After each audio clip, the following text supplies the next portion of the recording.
Mari kita berdoa sebelum kita belajar dari bagian firman Tuhan. Bapa di surga, saat ini kembali kami belajar dari bagian firman Tuhan. Roh Kudus menolong kami supaya kami boleh mengerti dan melakukannya. Di dalam nama Tuhan Yesus kami berdoa. Amin. Kita akan merenungkan bagian firman Tuhan dari Ibrani 10 ayat 23. Ibrani 10 ayat 23, saya berikan judul berpegang kepada pengharapan kita. Berpegang kepada pengharapan kita. Ibrani 10 ayat 23, marilah kita teguh berpegang pada pengakuan tentang pengharapan kita, sebab Ia yang menjanjikannya setia. Bagian ini mengingatkan kita bagaimana sebagai anak-anak Tuhan, kita yang sudah mengaku. Kalau di bagian ini dikatakan teguh berpegang pada pengakuan. Pengakuan berbicara tentang apa yang menjadi satu komitmen kita, satu tekad kita. Berbicara tentang baptisan atau mungkin kalau kita sidi atau mungkin kita menyatakan tekad kita di hadapan Tuhan. Bukankah itu seharusnya menjadi sesuatu yang bukan hanya ada di bibir, tapi sungguh-sungguh menjadi satu tekad dari dalam hati kita. Aku mau percaya kepada Tuhan sungguh-sungguh.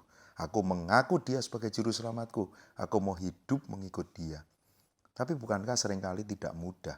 Ketika ada keadaan yang sulit, ketika ada orang-orang yang mungkin mengajak kita untuk jauh dari Tuhan, menggoyahkan iman kita, ketika mungkin apa yang kita alami tidak sesuai dengan apa yang kita harapkan. Sebelum kita fokus kepada kesulitan-kesulitan, sebelum kita justru malah mempertanyakan banyak hal. Sebetulnya ketika kita renungkan ayat ini, kenapa dikatakan teguh berpegang pada pengakuan tentang pengharapan kita? Teguh berpegang di sini berarti kita sungguh-sungguh memegang erat itu. Kita sungguh-sungguh memegang erat apa yang kita percaya itu dengan sungguh-sungguh. Menjaganya dengan sebaik mungkin. Kita pegang itu sungguh-sungguh dan kita teguh, tidak tergoyahkan oleh keadaan apapun. Jawabannya karena sebab Ia yang menjanjikannya setia. Ketika kita melihat bagian ini, sebetulnya kita ini siapa?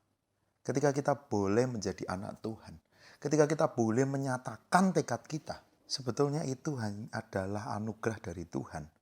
Ayat 19, oleh darah Yesus kita penuh keberanian dapat masuk ke dalam tempat kudus yang membuka jalan yang baru. Ketika kita boleh menjadi anak Allah, ketika kita boleh datang, ketika kita boleh mengaku, ketika kita boleh menyatakan keyakinan iman kita. Ayat 22, marilah kita menghadap Allah dengan hati yang tulus, ikhlas, dan keyakinan iman yang teguh. Karena tubuh kita telah dibasuh dengan air yang murni, dibersihkan dari hati nurani yang jahat. Semua hanya karena anugerah Tuhan. Dan Tuhan yang sama. Dia yang memanggil kita. Dia yang membuat kita boleh percaya kepada Dia. Dia juga yang akan menolong kita menjalani hari-hari kita. Dia akan terus memimpin jalan kita. Di sini dikatakan pengharapan. Karena kita tahu ada pengharapan di dalam Tuhan. Ketika kita tidak di dalam Tuhan, kita akan mendapatkan hukuman yang kekal, penderitaan yang kekal, yang mengerikan. Tapi sebagai anak Tuhan, kita akan beroleh hidup. Ayat 39 dari Ibrani 10, tetapi orang yang percaya dan yang beroleh hidup, bukan yang binasa. Saudara, kita punya pengharapan yang kekal. Dan pengharapan itulah yang membuat kita boleh kuat menjalani hidup ini. Ketika kita melihat keadaan hidup kita seperti yang saya katakan di awal tadi. Ketika ada kesulitan, ketika ada tantangan, apakah ada yang bisa lebih baik atau lebih berharga dari pengharapan akan hidup yang kekal itu? Apakah ada hal-hal yang bisa menggantikan itu? Bahkan ketika kita menjalaninya lagi tiap hari, apakah kita bisa berkata, Tuhan, kenapa Engkau tidak bersama dengan aku? Saudara, Dia selalu ada bersama dengan kita. Dia adalah Tuhan yang setia. Dia Tuhan yang memanggil. Dia Tuhan yang memampukan kita. Dia Tuhan yang menyertai. Dan Dia Tuhan yang menyediakan tempat yang terbaik bagi kita di surga. Dia Tuhan yang sama. Dia Tuhan yang setia. Dia Tuhan yang tidak pernah berubah.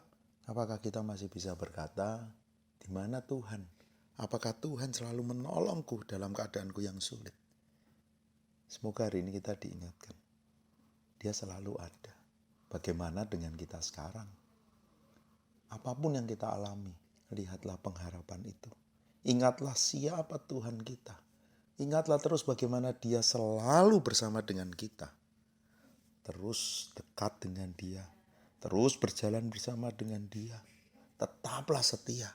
Bahkan dalam keadaan yang paling sulit pun, justru kita harus terus dekat dan mencari Dia. Mari kita berdoa. Bapa di surga, kami bersyukur kalau kami punya Tuhan yang memanggil kami, yang memampukan kami untuk boleh percaya kepada Tuhan. Dan Tuhan yang sama, yang setiap hari menyertai kami dan tidak pernah meninggalkan kami.